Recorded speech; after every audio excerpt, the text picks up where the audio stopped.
Nosso estudo de hoje está no Evangelho de Marcos, capítulo 8, versículo 11. E saíram os fariseus e começaram a disputar com ele, pedindo-lhe para o tentarem, um sinal do céu. Emmanuel vem comentando na lição 145 do livro Vinha de Luz, Demonstrações. No espiritismo cristão, de quando em quando, aparecem aprendizes do Evangelho sumamente interessados em entender certas requisições no capítulo da fenomenologia psíquica. Exigem sinais do céu, tangíveis, incontestáveis. Na maioria das vezes, porém, a movimentação não passa de simples repetição do gesto dos fariseus antigos. Médios e companheiros outros em grande número não se precatam de que os pedidos de demonstrações celestes são formulados quase que invariavelmente em obediência a propósitos inferiores. Há ilações lógicas no assunto que importa não desprezarmos. Se um espírito permanece encarnado na Terra, como poderá fornecer sinais de Júpiter? Se as solicitações dessa natureza endereçadas ao próprio Cristo forem situadas no âmbito das tentações, com que argumento poderão impô-las aos discípulos novos, aos seus amigos do invisível? Ao invés disso, aliás, os aprendizes fiéis devem estar preparados para o trabalho demonstrativo de Jesus na Terra. É óbvio que o cristão não possa provocar uma tela mágica sobre as nuvens errantes, mas pode revelar como se exerce o ministério da fraternidade no mundo. Não poderá desdobrar a paisagem total onde se movimentam as criaturas desencarnadas em outros campos vibratórios. Entretanto, está habilitado a prestar colaboração intensiva no esclarecimento dos homens, do presente e do futuro. Quem reclama sinais do céu será talvez ignorante ou portador de má fé.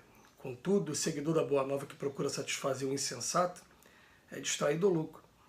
Se te requisito demonstrações exóticas, replica resoluto que não foste designado para a produção de maravilhas e esclarece a teu irmão que permanece determinado a aprender com o mestre a ciência da vida abundante, a fim de ofereceres à terra o teu sinal de amor e luz inquebrantável na fé para não sucumbir às tentações. Demonstrações.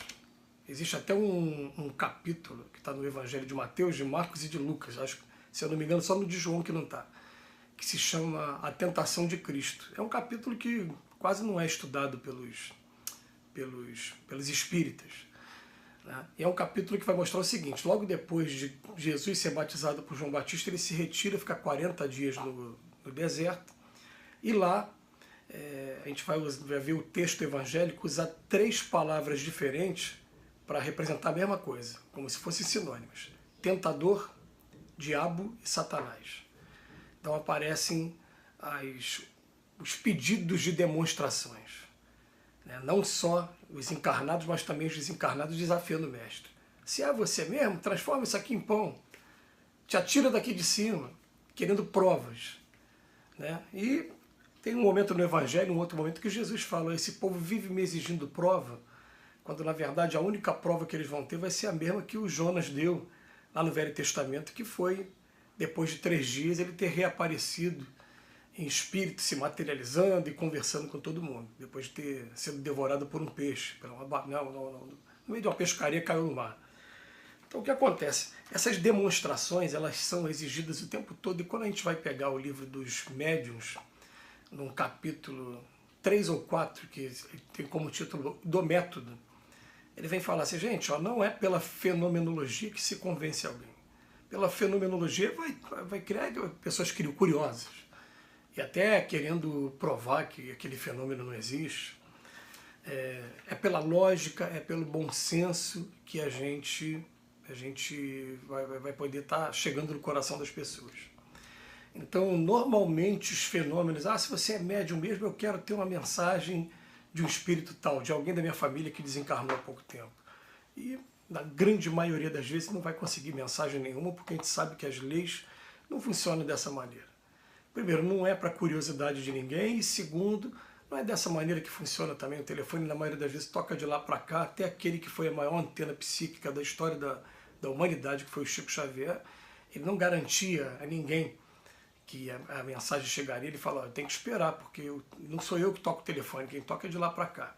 Se eles estiverem preparados para trazer alguma mensagem, se for de utilidade mesmo, essa mensagem vai chegar.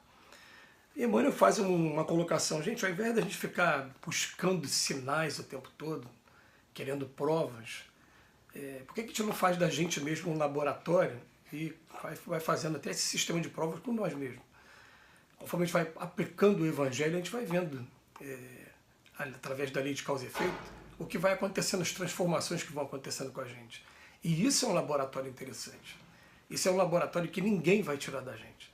O poder da prece, o poder de um estudo edificante, de uma leitura edificante, o poder de uma prática qualquer que seja em bem das pessoas sem esperar nada em troca, o poder de se envolver com algum trabalho que seja aquele trabalho que vai trazer progresso na vida das pessoas.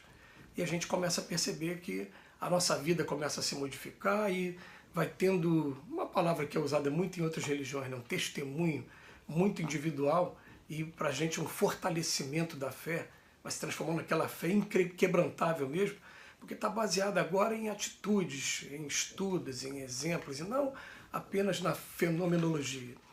Mas a gente vai garantir uma coisa também, né? De experiência própria aqui. Ó. A fenomenologia, ela acontece sim, mas ela acontece de maneira espontânea, sem provocação nenhuma, e ela acontece a todo momento. Ela acontece, por exemplo, quando a gente vai começar a fazer um estudo, ou a gente vai visitar alguma pessoa, e a gente profundamente aqui, com fé, a gente faz o nosso pedido: por favor, Senhor Jesus, não permita que o meu individualismo, que o meu egoísmo atrapalhe nesse momento.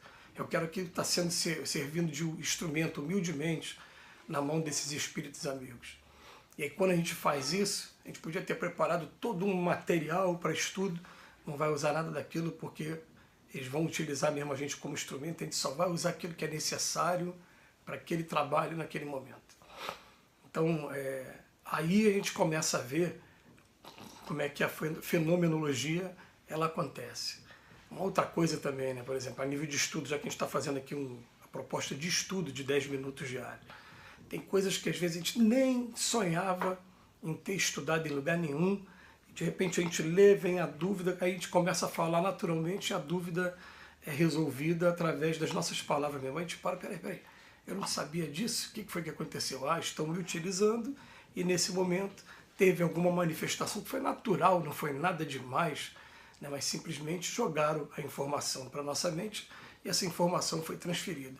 Esse é um laboratório maravilhoso, que ninguém tira da gente. Isso aí vai de cada um, né? Cada um vai ter o seu momento aí também. Então, bota, médios e companheiros outros em grande número não se precatam de que os pedidos de demonstrações celestes são formulados quase que invariavelmente em obediência a propósitos inferiores.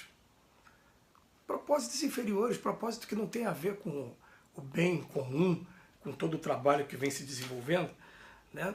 E, ao invés disso, aliás, os aprendizes fiéis devem estar preparados para o trabalho demonstrativo de Jesus na Terra. Aí sim.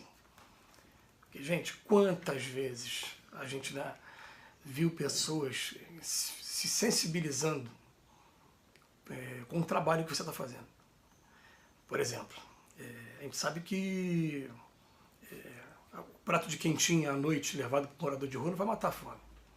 Não vai. Vai ser uma refeição dentro de 3 a 4 que a gente faz diariamente durante a semana toda. 4 vezes 7, 28. Vai ser 1,28 refeições. Mas, para aquela pessoa que está assistindo, vai ser um convite para que ela também tome iniciativa. Quantas vezes a pessoa vem cá, quem são vocês? Pô, que trabalho legal que vocês fazem, né? Inclusive, quando o trabalho realmente contagia, vem pessoas de religiões diferentes, de credo diferente, até ateus. Porque no nosso trabalho, principalmente, né, durante um bom tempo, quem comprava as quentinhas para doar para a gente, ele se intitula ateu, ele diz que ele não segue realmente religião nenhuma, mas o trabalho da caridade, o trabalho em prol do próximo, ele não tem religião, ele não tem denominação nenhuma. Então, esse tipo de trabalho contagia muito mais do que a fenomenologia. Aliás, aqui no Brasil a gente está repleto de templos religiosos que fazem uso da mediunidade, seja chamando de orixá, seja chamando de Espírito Santo, como acontece em algumas religiões evangélicas, que não deixa de ser mediunidade, é o Espírito que está se manifestando ali. E que na verdade é só curiosidade. Porque quando realmente a coisa vale a pena, ela vem em forma de mensagem, de transformação, de fé e, acima de tudo, de entrega de trabalho ao Cristo. Que Jesus nos abençoe hoje e sempre. A gente agradece mais uma vez a Emmanuel.